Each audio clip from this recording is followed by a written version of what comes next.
Well, here it is, the new boat. Thought I'd give you guys a tour. The biggest thing that I liked about this boat is it's really easy to tow, and it's light.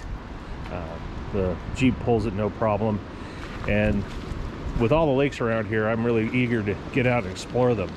And what I've been doing since I've got it is kind of organizing my stuff here, and I wanted to show you guys how I did that, as well as solicit any ideas that you have. So first off, let's start from the back. We've got a big old 75 horsepower motor. That's not a huge motor from a horsepower perspective, but physically this thing is gigantic. That's like the size of an old 200 or two-stroke. Big. Back here, just battery, platform for a seat. The typical fishing configuration is that seat will move back here. Can't do it with the motor up. It's kind of a weird thing that they didn't allow for that, but c'est la vie. Over here on this side we've got rod storage, and I can get most of my spinning reels in there. I don't have that one in because I don't have a rod slick for it. The rod slicks definitely make it a lot easier to put rods in and out of there without them all becoming one tangled mess, which always happened in my old setup. All right, let's start again from this side. Over here, we've got kind of a cooler compartment right now. We've got the life vests in there. Those are the automatic inflatable ones. They don't inflate on getting wet, they inflate on hydrostatic pressure. So being submerged 4 inches will inflate them. On a boat this small, if it's rough water, that will definitely be worn and not stowed. In the other rod box, we've got my casting rods, or 3 of them. These are my bass rods. Muskie rods are not in here yet because we're still a couple months away from muskie season. I've got some of my tackle as well. I do fish Lindy rigs a little bit, so I've got some of those, both just hooks and jigs, floating jig heads, plastics for bassing, lots of jigs. This is definitely jig country up here, so I've got a lot of those of different flavors. Here in the console area, what I did was, the way the fire extinguisher came when it was, I got the boat, was it was sitting in a box in the front, in a front compartment. I took it out of the box, mounted the holder with just a couple screws into this decking, and this is just 3/4 inch treated plywood, marine grade treated plywood. And then I can tuck my throwable PFD in there, put it around there like that, and voila, that's secure. This is handy, and I'm legal from that perspective. The net just tucks in right underneath here, slides all the way up, and actually stays in there nice and securely. Another element that I added was this magnetic strip, and this is just purely a magnetic strip you can buy at IKEA for hanging knives on a wall. I had an extra one left over from a project here, so what I did was put electrical tape on it so it's rubber, as a rubber surface, and then I can keep all my tools right there, and hopefully they won't bounce off as I'm flying across the lake or going down the road. I think they're going to stay pretty secure. Some of them sit more firmly than others, but they're in a wind shadow, should be good. Up front, got a basic Minn Kota trolley motor, 42 pounds, runs off a 12-volt system, which is powered by the battery in here behind those tackle boxes. I think it'll actually be relatively easy to charge. When I pull it out, I'll show you what I mean by that. I think it won't be too bad.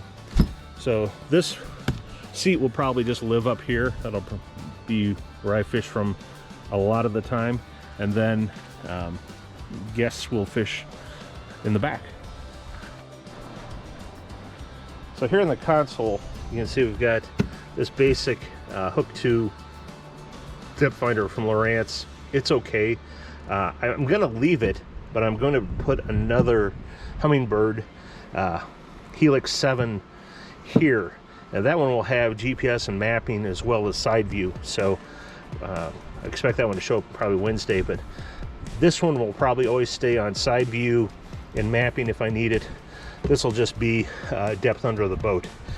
So I'll have a view of out to the sides, underneath. Obviously this one can look down as well, and then I can go to mapping if I need it. Some of these lakes around here I don't know, and mapping will be really handy, particularly on a big body of water like the Chippewa flowage and so forth. Under here is Livewell. So a decent sized Livewell. You can split it up if you want to keep like suckers on one side, game fish on the other side. At minimum, that keeps the water from slopping back and forth. So I think that's the main reason they put it in there. You can pull it out if you are keeping a fish bigger than what half of the compartment would hold. Over here, bait bucket. So this is that front compartment we looked at from the other side. There you can see the battery as well as the anchor. I don't anchor that much, so I have just a little mushroom in there.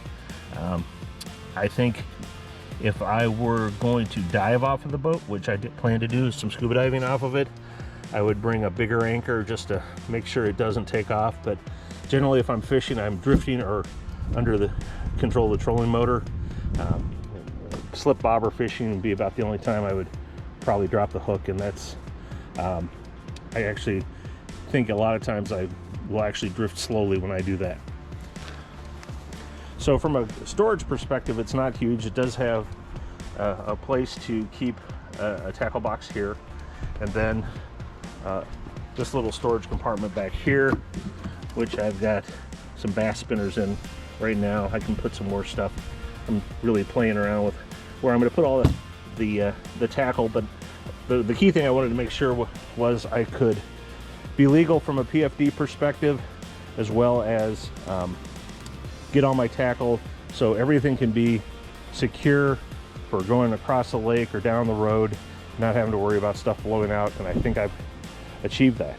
So next I'll show you what it looks like from the top as everything comes out and goes back in.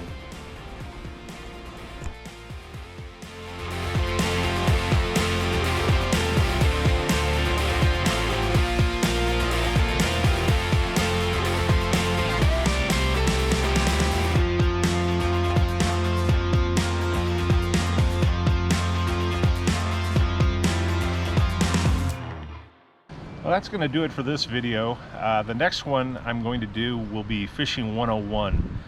Really aimed at people who have never really fished and they have a kid or other family member or friend that wants to go fishing with them, and just to kind of get you some basic understanding. There's a lot of great expert advice on the internet, on YouTube and so forth.